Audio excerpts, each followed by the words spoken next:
We'd decided to run the blockade into Bougainville after realising the only news was mainly from Papua New Guinea sources. We felt it was obvious the blockade was in place not only to prevent food, medicine and arms reaching the island, but also to stop any media intrusion.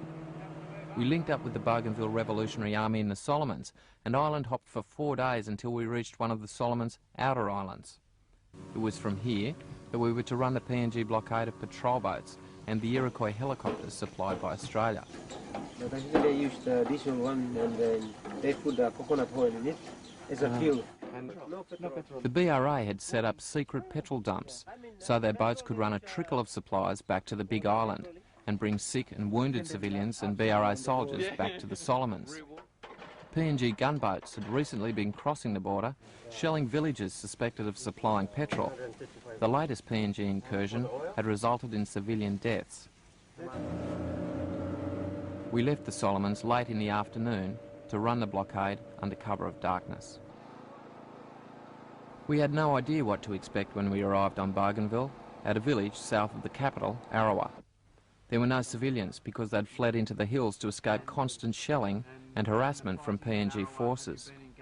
The BRA, armed with a motley collection of homemade guns, were holding the area as an entry point into Bougainville.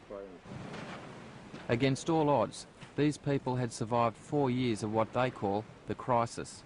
Their determination to win self-government was evident from our first meeting. We, as the people of this island Bougainville, we love the island so much. But due to the exploitation by the foreigners on what we have in the island, and we don't get much benefit out of what they are getting out of this island. All the BRA soldiers we came across were highly motivated, none more so than the laid-back, ex-Portsea Academy graduate and now BRA chief, Sam Koyuna. For sure, we will be successful. We will defeat Papua New Guinea Defence Force. We defeated them at the earlier stage, and we will do the same again. And for Bougainville will be independent, for sure. The BRA doesn't usually take prisoners. It's an attitude which stems from allegations of PNG atrocities in so-called care centres. There were 11 of our civilians taken from care centres in the west coast of Buka. The village name is Bay. 11 of our civilians were taken alive and they were bashed up by the PNG security forces, and later they used automobile tires to burn them. And later our villagers, they recovered the bodies. We left for Arawa somewhat apprehensively, as we'd heard in Australia that after 2 weeks of intensive mortaring, the PNG Defence Force was in control of the capital. The BRA get around Central Province, the area under their control, in a collection of jerry-built trucks. They often use coconut oil for fuel. Not only do they have to improvise with their transport, but their weaponry as well. Well, we're using Second World War arms like 50 cal, 303, and shotgun bullets, and what we got from the PNG there when we killed them, like SLR and M16 and AR-15. We are using their weapons again. Crude weapons, up against the high-tech of the PNG military. Again we heard claims that Australian-supplied helicopters were being used as gunships. They always shoot with those Iroquois helicopters when they pass through from one camp to the other. As they pass along, they spray all the villages, even the gardens, even the people working in the gardens. They spray them with bullets. On Bougainville, Australia is making war on Bougainville. Papua New Guinea is just Papua New Guinea has been used as a tool, because at this point of time you see that all weaponry is coming from Australia, all the plans, all the training, financial support, and nearly everything is coming from Australia. So this war on Bougainville is Australian government's war. But it's also a war for the hearts and minds of the people. The choppers are also used to leaflet the populated areas, not that the people take much notice. For their part, the interim government and the BRA have their own media machine. This is Radio Free Bougainville. It's been moved all the way up here from Arawa, way up into the mountains so that it can't be knocked out by the PNGDF. This provides information for the people of Bougainville and for the outside world. The radio had been off air for a couple of weeks because of lack of parts. They told us it had been heard as far away as the United States. Still apprehensive, we were escorted into Arawa amid rumours that the capital was under fire again. You could smell and feel the tension in the air.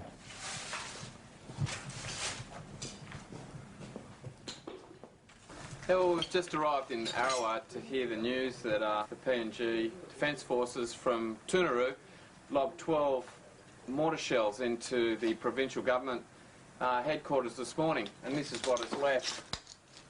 Not a pretty sight. One person we'd heard a lot about since leaving the Solomons was Ishmael, the commander of local operations and PNG's #1 target. So you got a couple of them? Yeah, we got a couple of them, and several of them, they carried them back to the camp.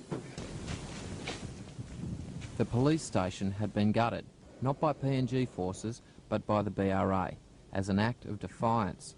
For the most part, though, the BRA had left civilian and state installations intact, contrary to PNG propaganda. But one thing was for sure, the BRA were in complete control of the town. We pushed on to Arawa Hospital, a sprawling complex with all the facilities, now empty. All there was a very meagre outpatients clinic with no medicine and very few staff. It seemed the combination of blockade and military action was squeezing the very soul of the people, the women and children. The Minister for Health in the interim government only confirmed our fears. It is sad to see a lot of people dying of malaria and other diseases which we have no medicines to cure them. Curable diseases, but we don't have those kind of medicines around here. And I believe that's the kind of right our people have been deprived of for a long time. BRA and the interim government are fighting for the right of its people here, the freedoms and the inheritance on Bougainville. And the more Australia supply arms or whatever, finance to Papua New Guinea, the more it would disturb particularly the citizens of the island. In that I mean it would create this disunity between and hatred between Bougainvillians and Papua New Guinea. One morning, we headed for Arawa village, which sounded as though it was copying it. We could hear the crackle of automatics and bangs of mortars and grenades. BRA reinforcements were pushing up the road to help the unit under attack.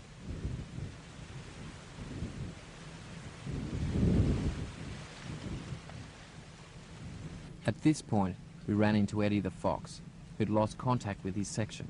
This security force, they used heavy machine guns. They fired at our boys. I don't know where, at the moment, I don't know where the boys went to. We stopped just outside the village while Eddie went off to try and find his men. We followed some minutes later and found a deserted Arawa village, except for Eddie and a couple of others. The security forces used grenades, grenade launchers, heavy machine guns, and they also launched mortars. Any casualties? There were no casualties. It was time to leave Arawa and head back down the coast. We were joined by the BRA top brass, and I asked Sam Koyuna what he thought would happen if PNG defeated them. Well, I tell you, there's a satanic plan that Papua New Guinea is adopting. That if Papua New Guinea Defence Force defeats BRA, this will come about. Firstly, there will be military rule on the island. Secondly, there will be transmigration or transmigration scheme will come about. Thirdly, there will be intermarriage. And finally, there will be these dead march. The main thing that our main aim is to try and maintain our heritage, our cultures, or nearly everything. That we want to keep ourselves as Bougainvillians and not Papua New Guinea. If you manage to resolve this crisis, do you think you will be able to have a positive future? Oh yes. We have a structure, a government structure, and I know we will manage to, as soon as everything comes back to normality. BRA won't give up. BRA will stand firm. BRA is so determined. BRA will defeat Papua New Guinea in the end. Life still has to go on. It's a complex situation. Mining companies, the Australian government, Papua New Guinea and the Solomons, all trying to determine the fate of one tiny island. Instead of breaking the BRA, the blockade's reinforcing their determination. There's no doubt that everyone we spoke to in Central Province, civilians, government ministers and the BRA were united in their fight. We were leaving what the Bougainvillians call Mekamui, the Holy Land. Just how long this unholy conflict will go on for, no one knows. But from what we saw, the people will stick it out to the bitter end.